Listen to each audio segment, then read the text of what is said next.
And now the people has asked the question from the morphology chapter, yes, where we have expected, definitely. So from the inflorescence concept, either they might have asked about we have guessed whether they will ask about racemose or cymose. Finally, they have asked from the racemose inflorescence. I just tell you the small thing, try to understand. This is the inflorescence axis, with any tip of the inflorescence axis or any plant part, which can be shoot apical meristem or it can be root apical meristem. Just be clear about this. Any tip of the plant part constitute the meristematic tissue which helps in cell division. Now this is about the inflorescence. I need to talk about the inflorescence axis, where even the tip is going to be having the meristematic cell. Now in the racemose inflorescence, the tip is not consumed for the flower formation.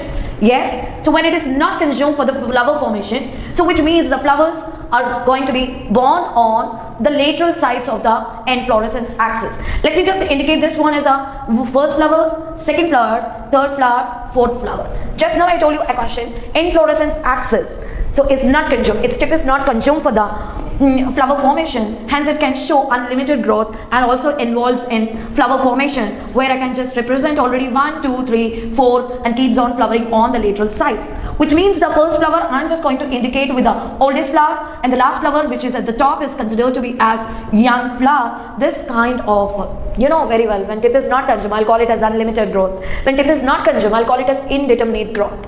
So where the flowers are grown, not on the tip, but it is on the lateral side. Youngest flower is at the base and the oldest flower is at the top, and I'm just going to call it as acropetal succession. Yes, it's acropetal succession. Imagine this inflorescence axis is going to be condensed. Now the youngest flower is going to be at the center and the oldest flower is going to be at the periphery, which means the growth is not from the inside to outside, the growth is from the outside to inside, where I'm just going to call not as centrifugal, it is all about centripetal. So when someone asks you some points about the racemose inflorescence, tip is not consumed, meristem is not consumed for flower formation. So flowers are born on the lateral side showing unlimited growth, indeterminate growth, and also acropetal succession and also centripetal arrangement. So this is all about the racemose inflorescence. Now you might be understanding the flowers are born on what succession?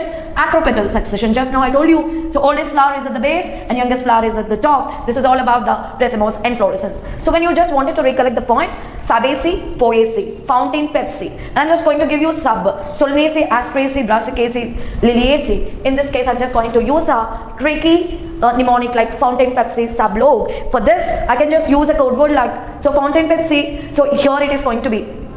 So the racemose inflorescence, you need to understand, racemose, racemose, cymose, again racemose, racemose, cymose. The Liliaceae family is going to show all the kinds of flowers like cymose inflorescence, racemose inflorescence, even the solitary flower, which is nothing but individual flower.